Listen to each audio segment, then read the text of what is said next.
A drunk man was arrested for attempting to direct traffic at the world's oldest social housing complex. Rent hasn't changed since 1521. And San Francisco may offer cash incentives for not shooting people. These are the weird stories for Wednesday on Weird AF News, the only daily weird news podcast hosted by, you guessed it, a comedian. Let's try to be funny. An intoxicated individual was arrested after trying to direct traffic. This is out of the UK. Mid-Sussex Neighborhood Police Inspector Darren Taylor say this arrest happened on Monday evening. Darren is quoted as saying, "Another rather intoxicated male yesterday at 8:30 p.m., this time in the Cockfield Road area of Sussex. He decided he wanted to try his hand at directing traffic in the middle of the road. Not appropriate when you're this intoxicated. He wasn't really directing the traffic in the proper flow. Many cars were just veering off and crashing into lampposts and whatnot. I'm kidding, none of that happened." The Sussex police say a man was arrested. They're repeating it. They added that the man ended up being arrested by the team for being, quote, drunk and disorderly. Right. I don't know if I got that accent correct, by the way. Is that accurate for the Sussex area of England? I know you have your little neighborhood accents. It's so adorable. And I know that I screw it up quite often because I'll get a message from someone from that area that says, "Jonesy, that's not an appropriate accent for that area." And I feel like saying, "Hey, man, I'm just doing accents over here. I don't know why you're expecting accuracy. Like I know nothing. I'm just trying to get a laugh." I love that this man got drunk and didn't fight, didn't whip out his wang at a passing mother and daughter. Like, didn't throw up in a Walmart parking lot after stealing pharmaceuticals from them. Like, this guy just tried to give back to the community, tried to help out. He's like, you know what? I see a need. This intersection is a little ornery, all right? It's kind of confusing. And, we hate those confusing intersections. They need a cop, but some of them don't have a cop there. You're like, there should be a police officer here. These lights are weird. The turns are weird. Or maybe it's a very confusing roundabout. All right. Those things can be tricky. The roundabouts. I think you call them roundabouts in the UK. At least I got that right. Where I'm from in New England, we call them rotaries, which seems strange, like a rotary phone. But I guess it makes sense. I like roundabout. That's pretty cool. Yeah. So this guy's just trying to give back to the community, bring order where there is disorder. His heart is in the right place. It just, you don't want to be directed by, a drunk individual, of course. That's the end of the article, by the way. There's nothing else. I got so many more questions. Like, did this guy used to be a traffic cop? And then when he gets tipsy, he just kind of likes to slip into character again? Like, what? Did anybody really crash? I need to know. Someone must have crashed. Did they just not obey him at all? Like, how did this go down? Is there video footage of this? I would love to see just a wasted dude stumbling in the middle of an intersection, like calling for a car one way and also calling for a car in the exact opposite direction. And everyone's confused. Wow, the things that people do when they're drunk. And this is one I have to say, like, I support. I mean, not in this way, but like this guy just wants to help, just, a little misguided. At the world's oldest social housing project, rent hasn't changed since 1521. Months before his 18th birthday, Noel and his family fell on some hard times. You know how that can be. Parents separated. His mother was struggling to make ends meet. She announced the family was going to move into a place called the Fugeri. The Fugeri is the world's oldest social housing project. It's located in Augsburg, Germany. Here's a quote from Noel, who doesn't look German, but I'm going to give him an accent anyways. Yes, I was like, people really live there? Are you sure that people live there? Are you sure people live there? We really living there? Noel is now 27 years old, and he remains one of the youngest residents of this complex. The Fugeri is a landmark in the city, not only because it resembles a medieval village, but also because the rent has not changed in over 500 years. The residents pay, get this, $1.30 per year for their apartments. Not per month, per year. This is the equivalent of 0.88 euros for the year. This is outstanding. I just assumed that number was for the month. I would pay that for the day. I'd be pleased to pay that. So they pay $1.30 per year for their apartments, and they commit to daily spiritual reflection, it says, which you don't need if your rent's only $1.30. You don't need. You certainly have a lot of time for that if your rent's $1.30, but you don't really need it. I need daily spiritual reflection because my rent is too damn high. I need therapy for that. I need the meditation time. By the way, donate to the Patreon, please. Roughly 160 residents live in the Fugeri, ranging from retirees with scant pensions to young adults priced out of an increasingly expensive city. The Fugeri is located just an hour's drive from Munich. And apparently Augsburg is in demand, with commuters trying to escape Germany's hottest rental market. I guess the rents are going up there too. It's going up in every major city. This is what's happening. I mean, I was just in Boston. I couldn't believe what the rents were there. This is ridiculous. So Noel credits the Fugeri's low rent for the ability to concentrate on his education. Yeah, no shit, bro. You can concentrate on anything when you have like zero rent. That's the point. You can do anything, bro. Anything. You can raise chipmunks. Like, you have plenty of time. Become a monk. Like, you can do whatever. Isn't it a luxury? It's such a luxury. Now, we have another quote from Noel. I'm going to try to get this German accent down, although he doesn't look German. Yeah, you can really build yourself in here. I'm getting my degrees. I'm getting job experience, all because it's financially possible for me to focus on all of that. I can focus because I don't have to pay the high rent. We got a history here behind the Fugeri. In 1521, the wealthy banker named Jacob Fugger founded the Fugeri as a home for the city's poorest Catholic workers. He had a vision. He visioned a place where residents could live debt-free while still participating in the community. Fugger charged residents 1 Rheinische Gulden. Rheinische Gulden. I guess that's a monetary unit. He charged them one of those a year, which is the equivalent. Well, at that time, it was equivalent to 1 month's salary. So he actually just charged you 1/12 of the average rent back then. But now, over time, 500 plus years, man. Now today, this is interesting. The village is a magnet for tourists. Adult guests pay 6.5 euros to walk through the maze of 67 quaint little medieval terrace houses. Each one is 2 stories high, painted a distinctive burnt yellow, and topped with terracotta roof shingles. This is fascinating. And this village I'm looking at photos of it. It's beautiful. I'm not going to pay to walk through it, but I certainly would live there. Isn't it funny that they pay $6.50 to walk through, which is like 5 times the annual rent? This just seems odd. Yeah, I paid 5 times your annual rent just to walk through for an hour and a half. I was wondering how the place, takes care of the gardens. Like, how do you pay for landscaping and the water bill and trash removal with the residents paying such a little rent? But I guess it offsets it with these tourists that arrive and give you their money to just walk around. Now, what's the criteria to live in the village, Jonesy? We're all waiting.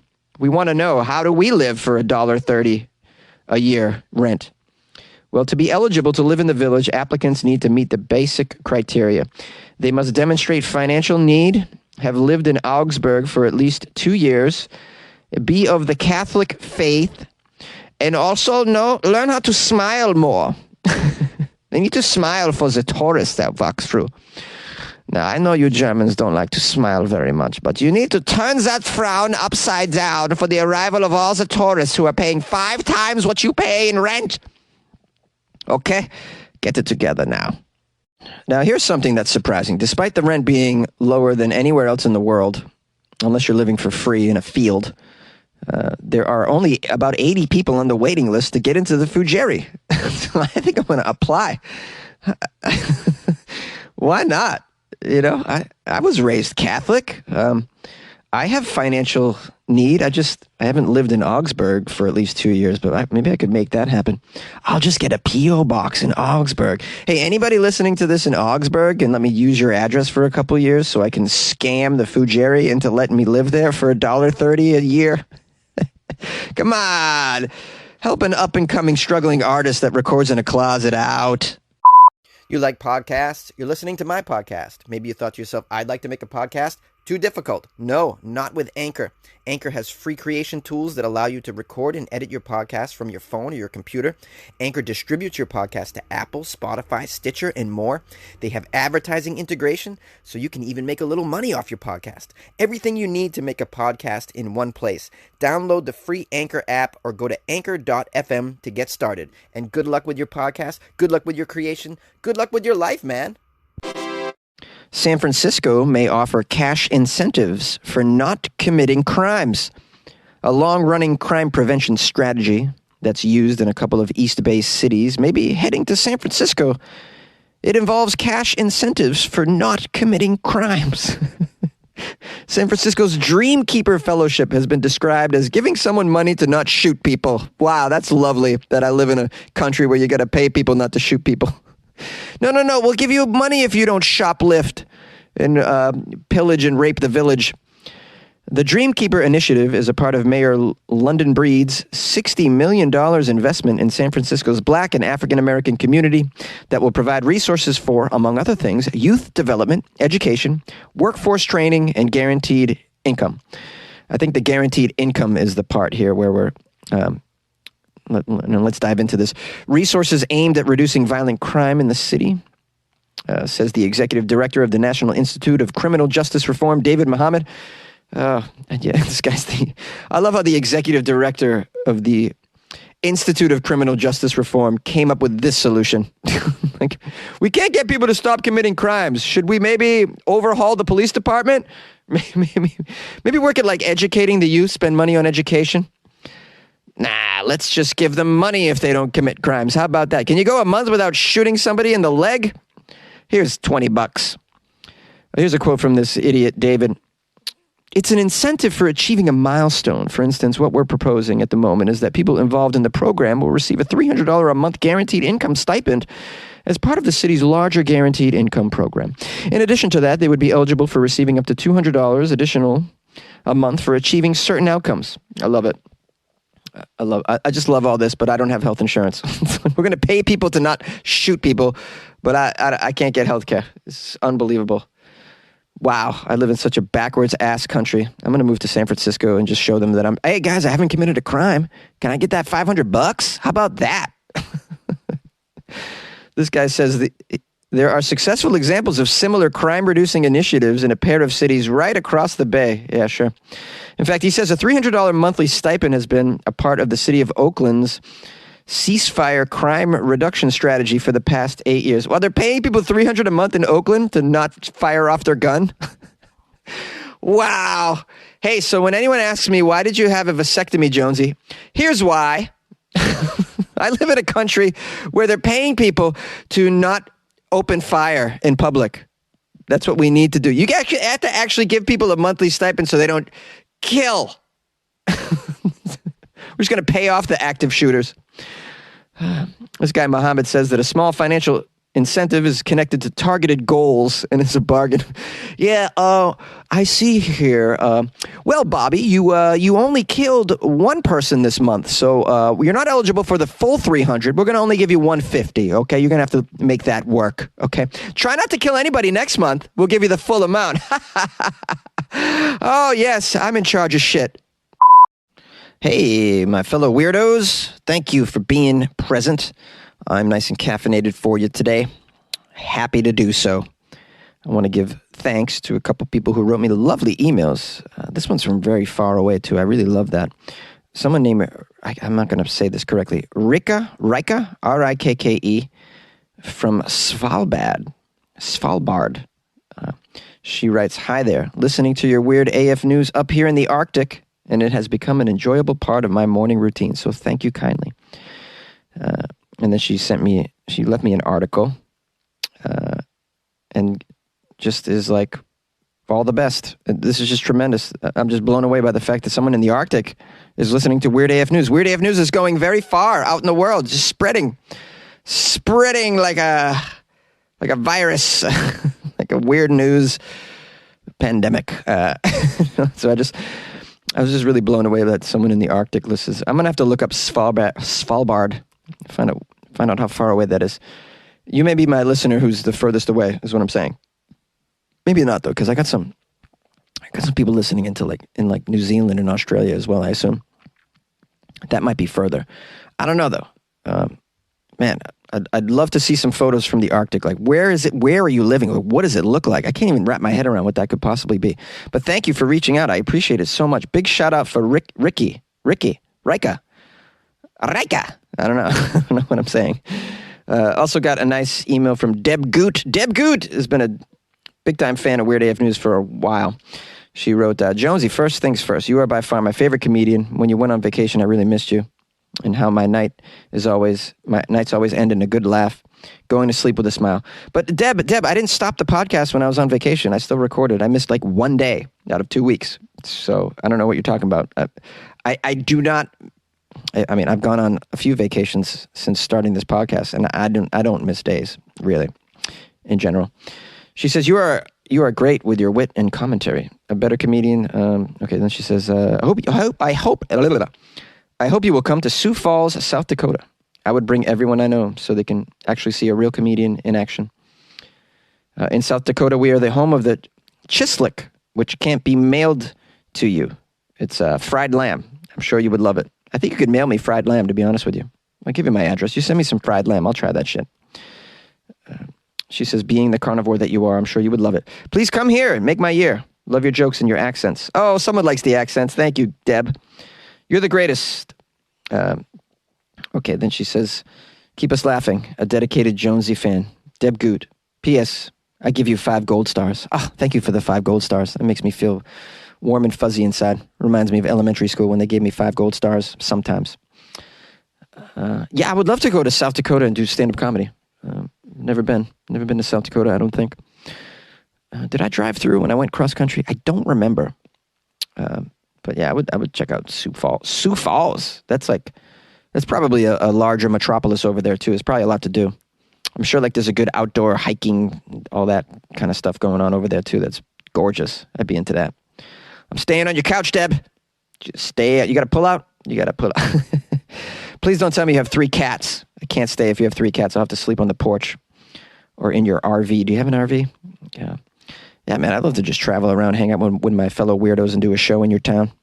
You got to get people out to the show, though, because I don't, like, for instance, you're the only person I know in South Dakota. So if I did a show in South Dakota, could you get 50 people there? I mean, like, could you do something like that? Because I sure as hell can't.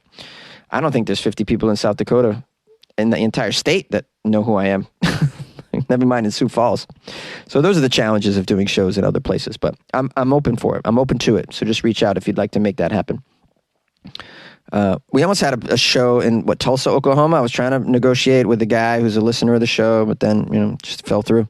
But I was open to going to Tulsa, and that says a lot because that's the exact center of the country, and I'm not exactly amped to be in the exact geographical center of the United States, to be honest with you. But I'll go check it out. I'll do a show. But we got to make sure Jonesy's expenses and everything get taken care of. Otherwise, it's not feasible. But that's for another conversation. Email me anyways, funnyjones@gmail.com if you want to get that discussion going. You can also reach out to me on Instagram @funnyjones. Lastly, join the Patreon. It's a way to support me. And you can do so for as little as $2 a month. That's like more than the rent at the Fougerie. Like way more. It's like 100 times more. Yeah, so check that out. Patreon.com/WeirdAFNews.